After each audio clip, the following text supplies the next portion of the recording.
운전자가 모든 것을 세세하게 섬세하게 다 컨트롤하는 게 아니다. 운전자는 의사를 전달하고 그 의사를 분석해서 ECU가 자동차를 제어한다.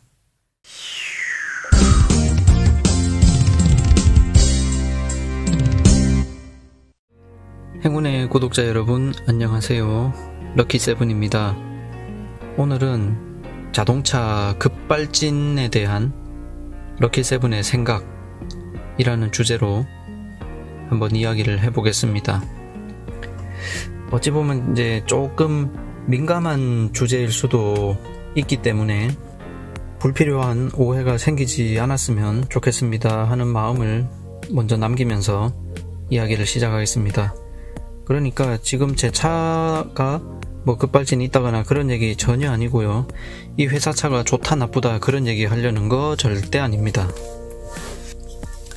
급발진을 이야기를 하려면은 먼저 급발진이라는 단어가 무슨 의미냐 그 정의부터 이야기를 하고 가야 되는데 세상 만사가 그렇지만은 어떤 말이 있을 때 그 말이 가장 널리 쓰이고 주로 사용되는 분야, 그러니까 협의의 의미, 좁은 의미가 있고 그 다음에 그 글자가 나타낼 수 있는 가능한 한 모든 범위를 다 한번 생각해보는 그런 광의의 의미, 넓은 의미가 있어요. 급발진을 넓은 의미로 생각을 하면은 말 그대로 급하게 발진하는 거, 차가 부드럽게 스무스하게 슥 가는 게 아니라 왱 하고 급하게 발진이니까 이제 주행 중인 상태가 아니라 멈춰 있다가 출발하는 거. 멈춰 있다가 출발할 때 부드럽게 서서히 안전하게 출발해야 되는데 그렇지 못하고 급하게 획 출발하게 되는 상태, 요거를 급발진이라고 하겠고요. 그렇게 될 수 있는 모든 경우를 다 급발진의 넓은 의미의 급발진으로 볼 수 있겠죠. 반면에 좁은 의미의 급발진은 이제 TV 뉴스에서 많이 보는, 나는 아무 조작도 안 했어요, 엑셀 안 밟았어요, 그냥 기어만 넣었는데, 아니면 시동을 걸자마자 엔진이 왱 하면서 차가 앞으로 튀어나갔어요 하는 운전자의 의지와 전혀 무관한 그런 급발진 사고, 이제 요거를 약간 협의의 급발진으로 많이 쓰는 것 같아요. 서두에 말씀드렸다시피 불필요한 오해가 없도록 저는 광의의 급발진에 대해서 이야기를 하겠습니다. 그래서 급발진이 가능한 이유를 몇 가지를 생각을 해볼 수가 있어요. 첫째, 운전자의 조작 미숙. 그쵸? 기어를 넣고 이제 출발을 부드럽게 해야 되는데 기어 넣을 때는 이제 P에 있다가 D로 갈 때, 혹은 N에 있다가 D로 갈 때 꼭 브레이크를 밟은 상태에서 D로 기어를 넣고 그 다음에 브레이크에서 발을 떼고, 오르막길이 아니라면요, 평지나 내리막이면 기어가 D에 있고 브레이크에서 발을 떼는 순간 차는 서서히 움직이기 시작합니다. 그 다음에 필요에 따라서 가속 페달을 또 부드럽게 살짝 밟아줘서 차를 부드럽게 출발을 시켜야 되는데, 실수로 지금 시동이 안 걸려 있으니까 RPM 게이지가 0입니다만은 제가 예전 영상에 초보 운전자가 실수할 수 있는 것 몇 가지 그래서 얘기한 적이 있는데, 시동을 건 직후에는요 RPM이 높은 경우가 있어요. 요게 시간이 지나면, 예열이 끝나면은 RPM이 서서히 떨어져서 1000 이하, 요즘은 뭐 환경 규제 이런 것도 있고 해가지고 보통 600 정도로 유지를 하는 것 같아요. 제 차만 그런 줄 알았는데 그게 보편적인 건가 봐요. 아이들링 시에 이제 600까지 떨어지는데 뭐 600까지 기다릴 필요는 없고 1000 이하 정도 됐을 때 D 놓고 브레이크에서 발 떼면 부드러운 출발이 가능합니다만, 뭔가가 급해가지고 아직 예열 중인데 RPM이 높아요. 한 1500이나 2000인데 기어를 놓고 브레이크를 급하게 놓았다. 혹은 자, P에 있을 때는 브레이크를 밟지 않고서는 N으로 가지 못합니다. 그런데 N에 있을 때 N에서 브레이크를 안 밟고 D로 갔다. 차가 내 예상보다 훨씬 급하게 훅 튀어나갑니다. 그게 바로 운전자 조작 미숙에 의한 급발진. 또 하나 더 있죠. 뒤에 넣었어. 처음에는 부드럽게 브레이크에서 발을 떼서 부드럽게 움직이는가 싶었는데 엑셀레이터 요거를 실수로 부드럽게 밟지 않고 급하게 훅 밟았다. 훅 나갑니다. 기어가 자동 변속이지만은 처음에 이제 N이나 P에서 D로 가면은 내부적으로 1단이란 말이에요. 1단은 굉장히 토크가 높은 상태예요. 그때 RPM을 확 올려버리면 자동차는 주변의 모든 저항을 이겨내고 획 튀어나가 버립니다. 그게 운전자 조작 미숙 혹은 실수에 의한 급발진입니다. 두 번째는요, 자동차 결함에 의한 급발진이 있을 수 있죠. 모든 경우가 다 있을 수 있습니다. 운전자가 실수할 수도 있어요. 운전자가 실수하지 말라는 법 없죠. 마찬가지로 자동차도 결함이 있을 수가 있어요. 자동차가 결함이 없으라는 법이 없습니다. 그래서 급발진 사고가 나면은 치열한 공방전이 벌어집니다. 운전자가 잘못했네, 차가 결함이네. 그래서 이제 수사기관이나 혹은 자동차 제조사나 혹은 이게 바람직한지 모르겠지만 운전자가 자동차 결함이 맞다 아니다를 증명을 해내야 되죠. 자동차에서 어떤 경우에 결함이 생길 수가 있느냐, 이거는 예전에 완전 수동식 차에 비해서는 오늘날 모든 것들이 전자두뇌에 의해서 제어되는 말 그대로 자동, 오토매틱 차에서 이런 일이 비교적 잘 생길 겁니다. 비교적이 아니라 수동차는 운전자 실수 말고는 차가 결함이 있어서 획 급발진했다, 그런 경우가 들어본 적이 없어요. 가능성은 열어놔야 되니까 차마 제로라고는 말 못하겠지만 극히 희박하죠. 운전자가 실수만 하지 않는다면 모든 수동차 얘기 먼저 하고 있습니다. 수동차는 자동차의 모든 움직임, 모든 제어 이런 것들을 순전히 운전자가 다 조작을 합니다. 지금 말하는 수동차는 이 변속기만을 이야기하는 게 아니에요. 정말 과거에 초창기에 그런 자동차는 기어도 수동이거니와 파워 스티어링 이런 것도 없고 전자장치, 물론 이제 가솔린 차량은 불꽃 점화 방식이기 때문에 제너레이터하고 그 다음에 뭐 불꽃 점화를 위한 최소한의 전기회로, 이것도 전자회로라고 하기도 무색하잖아. 전기회로지.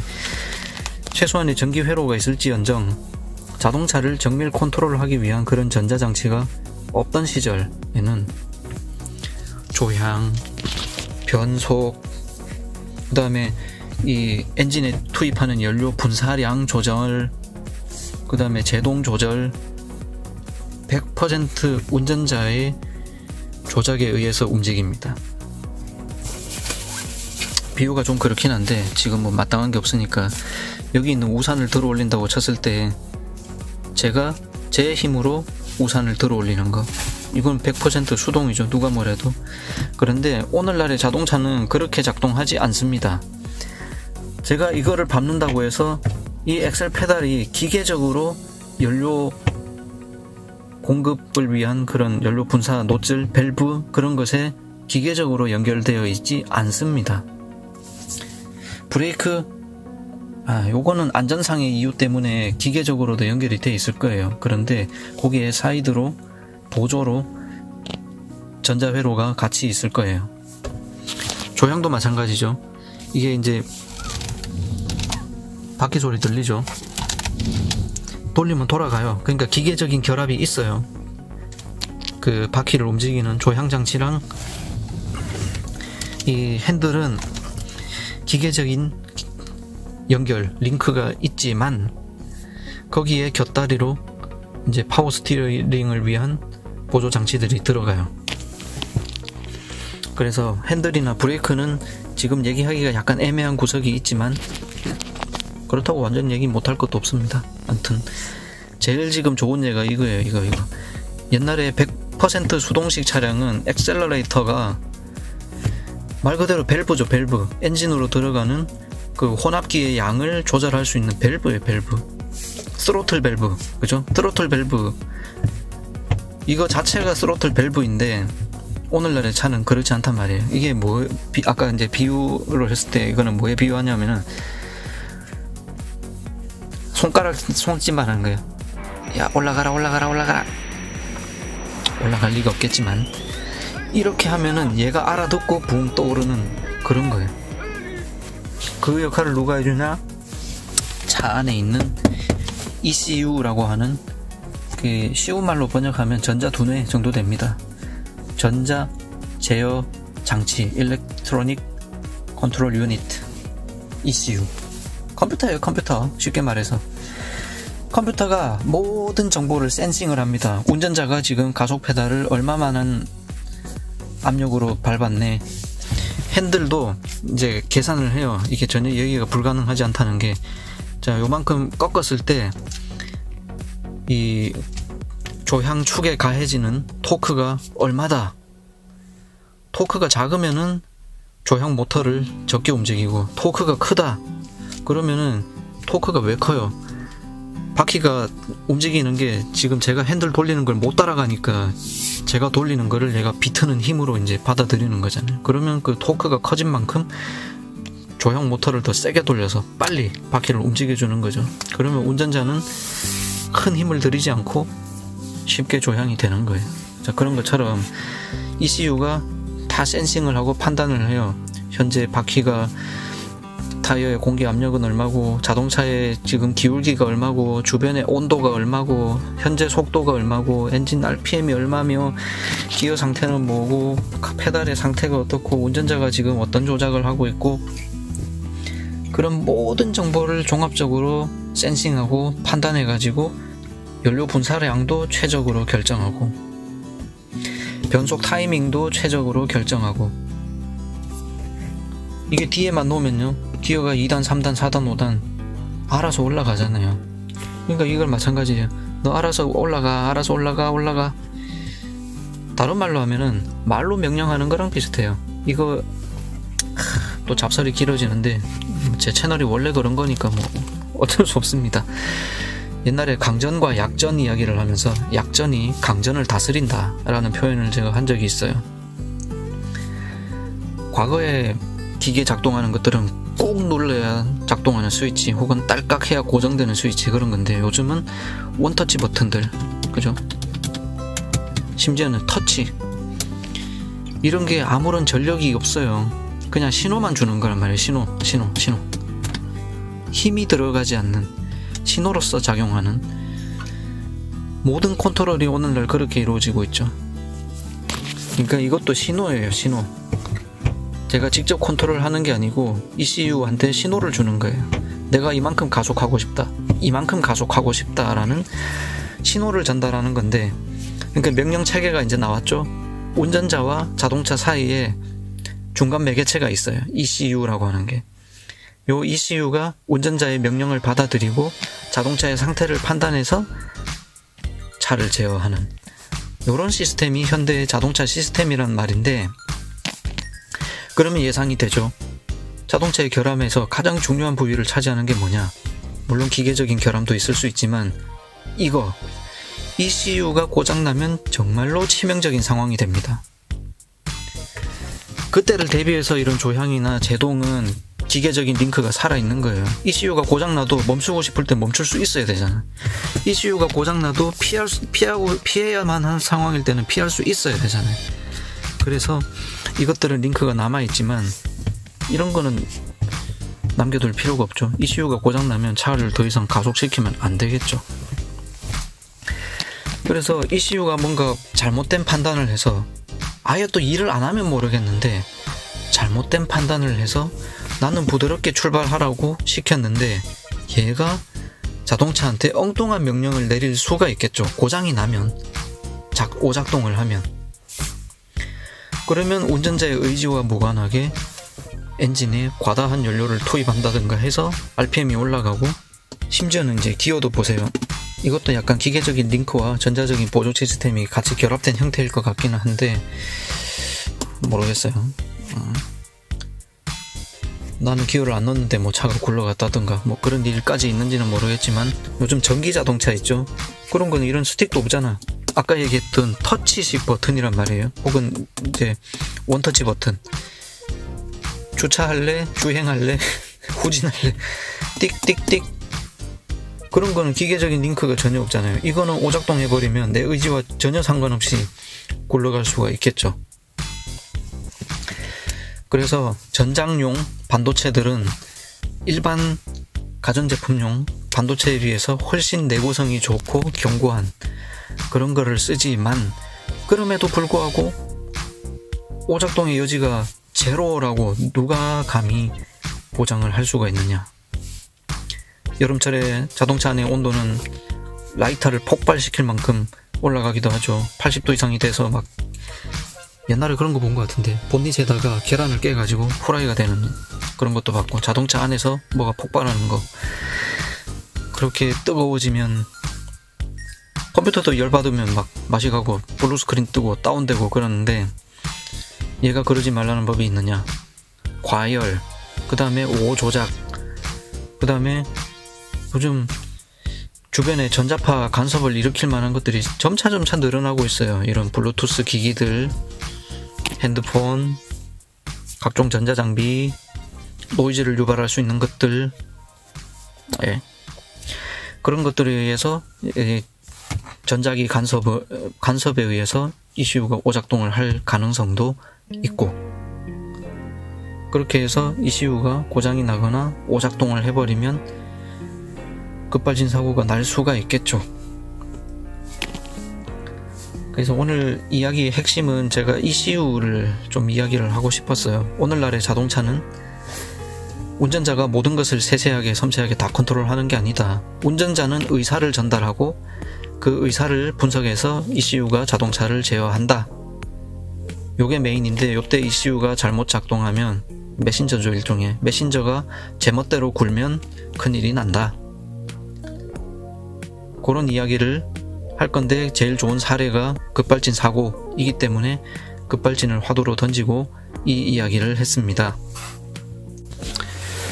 그래서 이런 방법이 권장되곤 합니다. 시동을 걸 때 바로 시동을 걸지 말고 차량 스위치를 ON 해놓고 ECU가 부팅된 다음에 시동을 걸라는 방법이 알려져 있죠. 자, 보통은 어떻게 하시나요? 그냥 꺼져 있을 때 브레이크 밟고 시동을 이렇게 걸겠죠. 그런데 그렇게 하지 않고 꺼져 있을 때 브레이크를 밟지 않은 상태에서 스위치만 2번 눌러서 ON 합니다. 자, 스위치 ON 후에 자동차가 초기화하는 소리를 들어보십시오.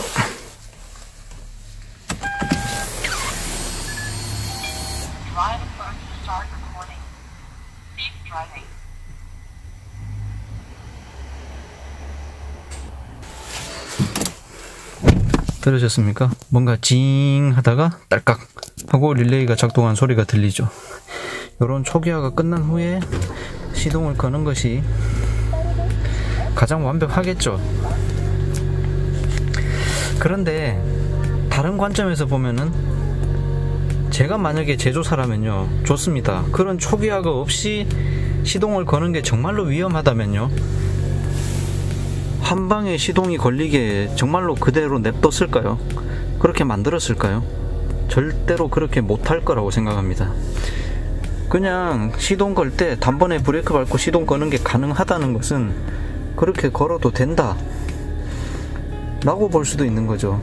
둘 중에 어느 게 맞다, 어느 게 틀리다를 지금 논할 수는 없습니다. 자, 뭐 이야기 하다 보니까 장황해져 버렸습니다만은, 자동차 상식이나 정보 이런 것들에 또 일말의 보탬이나 되었으면 하는 바람을 남기면서 오늘 여기까지 하겠습니다. 시청해주셔서 감사합니다. 또 더 흥미롭고 유익한 영상으로 찾아오겠습니다. 감사합니다. 행운을 빕니다.